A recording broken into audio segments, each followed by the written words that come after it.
On January 2016, Sanika decides to save rupees 10, rupees 11 on the second day, rupees 12 on the third day.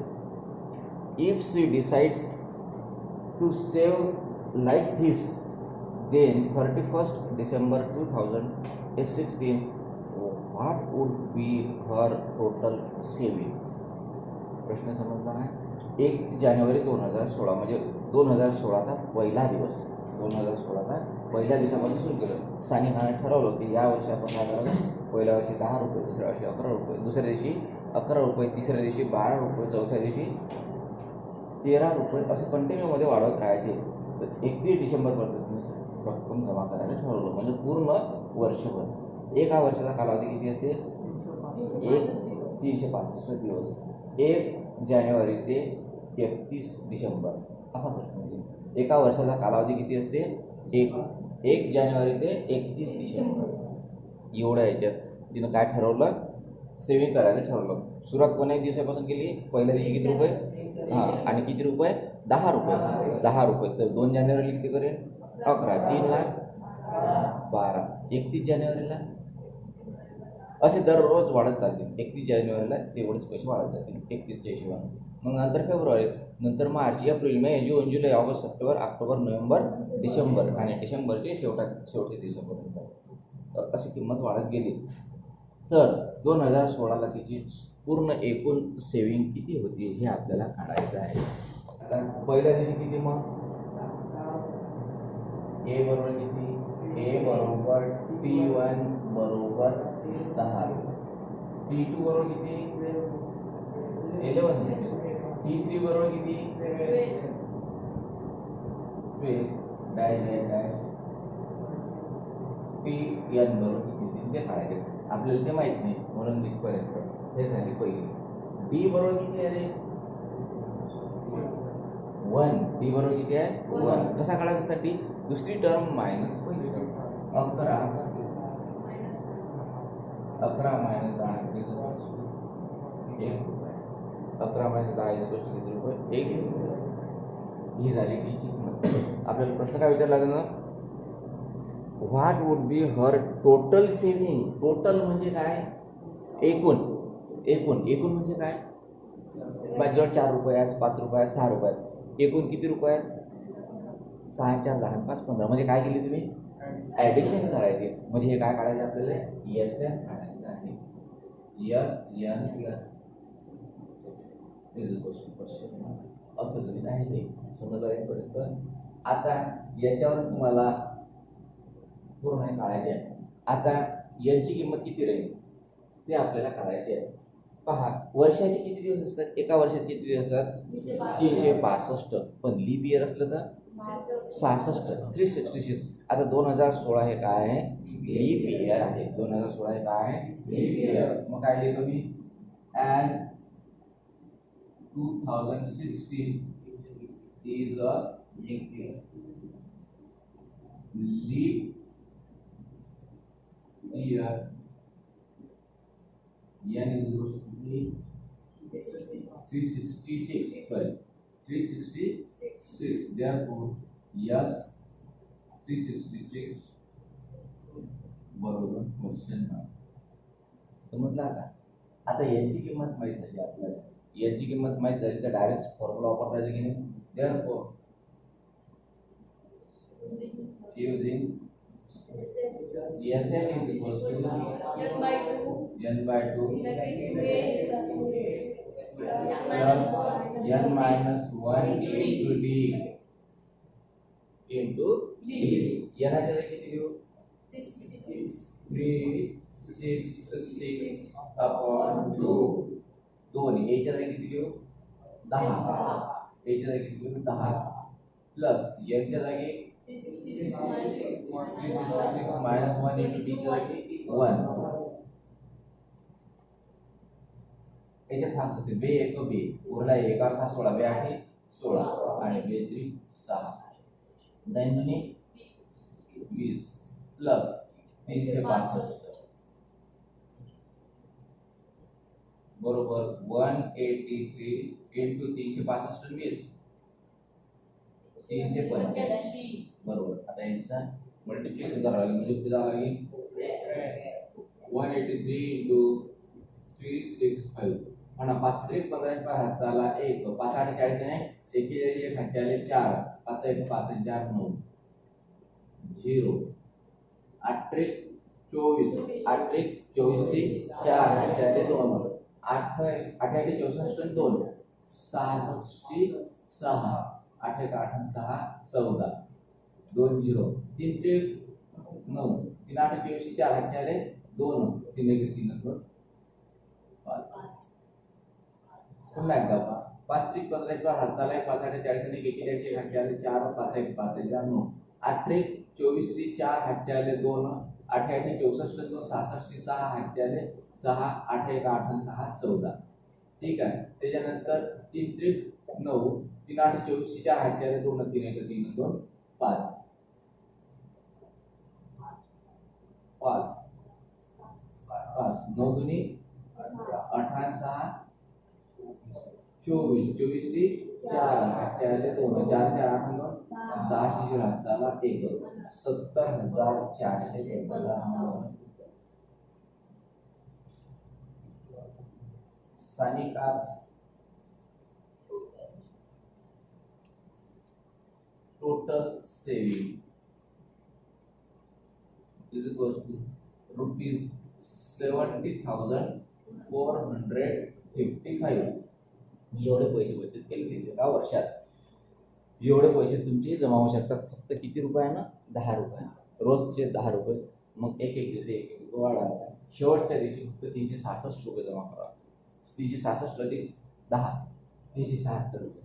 8,000 एका माणसाने बॉरोज म्हणजे काय उधार घेणे उसने घेणे कर्ज घेणे. आपल्यामध्ये एका माणसाने 8,000 रुपये उसने घेतले अँड ॲग्रीज आणि तो सहमत झाला. ॲग्री म्हणजे सहमत होणे. टू रिपे पे म्हणजे देणे रिपे म्हणजे वापस देणे. वापस द्यायला तयार झाला होता. Total interest rupees 1,360. तू मला 8,000 रुपये दे आणि मी तुला 8,000 वापस करीन आणि त्याच्यावर 1,360 रुपये व्याज देईल इंटरेस्ट देईल इन 12 मंथ. किती 12 महिन्याच्या इन्स्टॉलमेंटमध्ये 12 महिन्याच्या इन्स्टॉलमेंटमध्ये each installment being the less than the preceding one by ₹40. प्रत्येक इन्स्टॉलमेंट being less कमी आहे than the preceding म्हणजे पूर्वीच्या 1 मागच्या टर्मपेक्षा कमी आहे बाय ₹440 40 रुपये. किती रुपयानं 40 रुपये. Find the amount of the first and the last instalment. पहिल्या आणि शेवटच्या इन्स्टॉलमेंटची अमाउंट काढा. प्रश्न समजला काय काय म्हणते पाहतो. A man borrows ₹8,000. माणसाने किती रुपये घेतले 8,000 आणि दिले किती 8,000 तर पहिलं ते द्यावंच लागेल आणि त्याच्यावरचा इंटरेस्ट लिहिला 1,360. असं टोटल झाले ते 8 आणि 9,360 रुपये दिले. तो किती महिन्यामध्ये 12 महिन्यामध्ये. म्हणजे यांची किंमत किती आहे 12.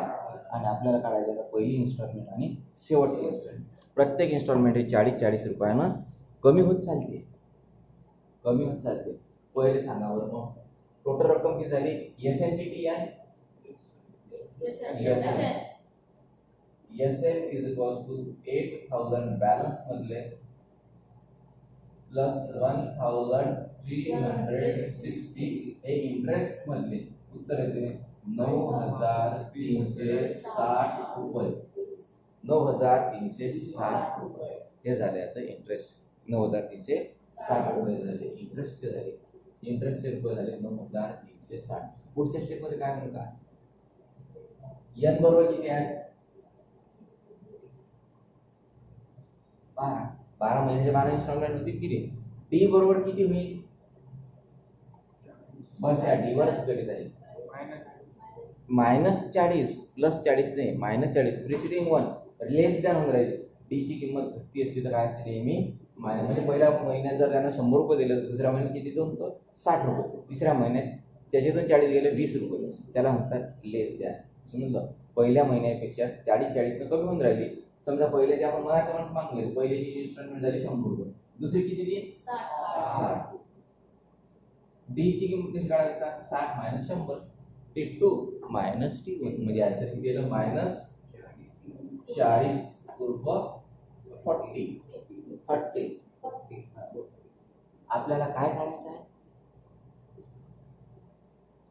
ए is equals to question mark आणि टी पे is equals to question mark. पहिली आणि शेवटची इन्स्टॉलमेंट काढायची. पहिले आणि शेवटची. टोटल किती भरले? 9360. टोटल किती भरले? 9360. किती महिन्यात भरले? 12 महिन्यात. यांची किंमत झाली 12. जे डिफरन्स आहे म्हणजे कॉन्स्टंट टर्म आहे ते 40 रुपयानं घटक चालली, म्हणून डी ची किंमत मायनस आली. ए आणि डी काढायचा आहे. कोणता फॉर्म्युला वापरावा काढताय? ए काढायचा आहे. एस एन ची किंमत दिली आहे. एस एन ची किंमत दिली आहे म्हणून काय विचार मग आता by using Sn is equals to n by 2 in bracket 2a plus n minus 1 into d. हा फॉर्म्युला पाठच पाहिजे. Sn यांच्या जागी किती येते? 12 बरोबर. यांच्या जागी किती येते? 12 by 2 2 plus 12 minus 1 into minus 40 bracket complete. Yes 12 किती आहे बघा? 9360 इज 12/2 6 दोन एक जसेच्या तसे प्लस 12 तून केले 11 आणि मायनस चिन्ह म्हणून मायनस 11 गुणिले 40 11 चे 44 केलं जसे 6 ने याला काय करू? डिवाइड करू. Is equal to 2a minus 440. बोला 6 1 9 आहे. 6 1 बोलले किती? 3. 3 कोण कशी? 3. 6 5 30 बोलले किती? 3. आता 3 आले सोबत कोण कशी? 6 6 6 36 तसेच्या तसेच डबल एकदा पहा. इथं किती आहे? 2. 6 च्या टेबल मध्ये 2 म्हणा. 6 1 6 बोलले 3. 3 वर 3 बसले 33 झाले. 6 35 बोलले 3. 3 वर 7 36 3 6 6 36 1 5 6 0 मायनस पक्षांतर काय होईल? 0 4 4 0 इकडे काय आहे? 2 1 2 1 बरोबर. ए बरोबर किती? 1500 400 पहिले 60 ने 40 100 म्हणजे हे झाले 1600 1600 400 2000 अपॉन किती? 2 बे 3 0 जसे त्या ए बरोबर T1 बरोबर 1000 रुपये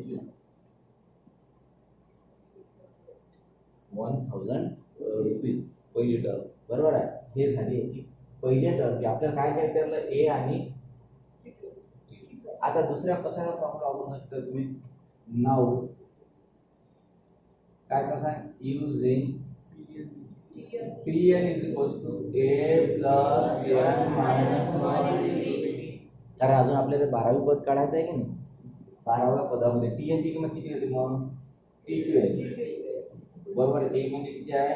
1000 प्लस 12 मायनस 1 गुणिले मायनस 40 1000 मायनस चिन्ह ते मायनस 12 मध्ये केले 11 गुणिले 4 44 हजारातून 400 गेले 600 600 तून 40 गेले 560 अशी हे आपल्या सगळं आपण मराठी गावरान घेणार आहे. गावरानची ऍडिशन सबट्रॅक्शन कोणती पटकन जाते. एक नाही तुम्हाला काय जावं गेलं असतं कोपऱ्यात जावं लागलं असतं. मग खाली संख्या कोपऱ्यात असं असतं. मग पहा हजारातून 400 गेले 600 अजून 40 कमी करायचे. 600 तून 40 कमी झाले 560 म्हणून मग T12 560 होतो. Therefore first term is equal to किती रे? 1000 होतो. अँड लास्ट इन्स्टॉलमेंट पाहिजे. Last instalment is equal to rupees 560. Instagram हे नाही समजत तुम्हाला. इंस्टॉलमेंट नाही समजत. इंस्टाग्राम समजते. Invested in National Savings Certificate. Certificate NSC national saving certificate मध्ये गुंतवणूक केली जाणार राष्ट्रीय प्रमाणपत्रांमध्ये गुंतवणूक केली. In the first year he invested ₹5,000 पहिल्या वर्षी ₹5,000 इन द सेकंड इयर ₹7,000 दुसऱ्या वर्षी ₹7,000 पहिल्या वर्षी ₹5,000 दुसऱ्या वर्षी ₹7,000 इन द थर्ड इयर ₹9,000 तिसऱ्या वर्षाला ₹9,000 गुंतवले अँड सो ऑन आणि असं गुंतवत दोन हजाराच्या फरकानं. Find the total amount that he invested in 12 years तर 12 वर्षात तो किती रक्कम गुंतवेल. पहा कोणते कोणते दिलेले आहेत ते 5,000 7,000 9,000. पहिली इन्स्टॉलमेंट किती आहे पहिला रक्कम किती आहे 5,000 म्हणजे ए बरोबर किती T1 बरोबर किती 5,000 T2 बरोबर किती 7,000 T3 बरोबर किती 9,000 डॅश डॅश डॅश डॅश वरचं दिसते नाही. पुढे काय म्हणत आहे D is equals to 7,000 minus 5,000 is equals to 2,000 rupees. पुढे काय घेतले जरा किती पैसे किती वर्ष गुंतवले 12 मग n बरोबर किती 12. आता त्याने प्रश्न काय विचारला how many find the total amount he invested in the 12 years. Total amount काढायची आहे म्हणजे काय काढायचं आहे लक्षात ठेवा टोटल असेल तर एसएन असते नाही तर कन्फ्युजन होते टीएन काढायची की एसएन काढायची. टोटल अमाऊंट म्हणजे पूर्ण एकूण रक्कम त्यानं 12 वर्षात किती गुंतवली म्हणून आपल्याला काय काढायचं आहे एस पेन काय काढायचं आहे S pen is equal to काढायचे. कैसा करोगे पहिले T1 चा फॉर्म्युला माहित आहे Tn चा माहित नाही तो पहिले T12 ची किंमत काढतो. Q1 Sn is equals to n/2 bracket मध्ये 2a plus n minus 1 into d. तेच किंमत निघते डायरेक्ट काय लिहिता मग तुम्ही using Sn is equals to 2a plus n minus 1 into d n plus n minus 1 into d. S paid is equals to 12/2 into 2 गुणिले a ची किंमत किती आहे 5,000 प्लस n ची किंमत किती आहे 12 मायनस 1 into d ची किंमत किती आहे 2,000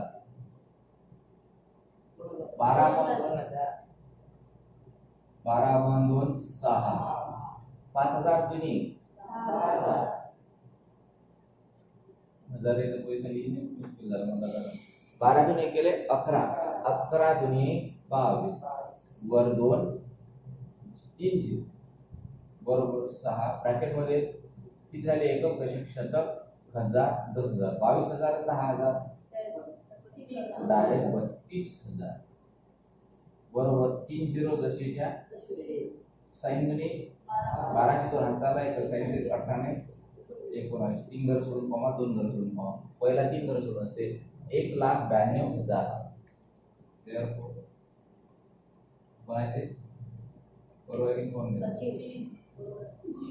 Sachin total investment is equals to rupees 1,92,000 1,92,000 एवढी त्यांना कमी पडली 5,000 7,000 याची मला गावाची गंमत 1,92,000 काय अडचण आहे कोणाला अशी तर हे गणित वगैरे चांगले वाचायचे